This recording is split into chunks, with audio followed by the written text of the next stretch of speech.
వల్లగాదే నన్ను వదిలేసిపోతుంటే నేనెట్ట తట్టుకోను, నా వల్లగాదే నన్ను దూరంగా వెడుతుంటే నిన్నెట్ట ఇడిసిపోను.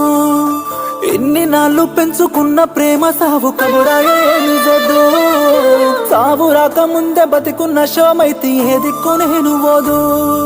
స్థితికి చేరినా నన్ను సేరకే నా సావెంట నువ్వు అడుగు పెట్టబోకే, దూరంగానే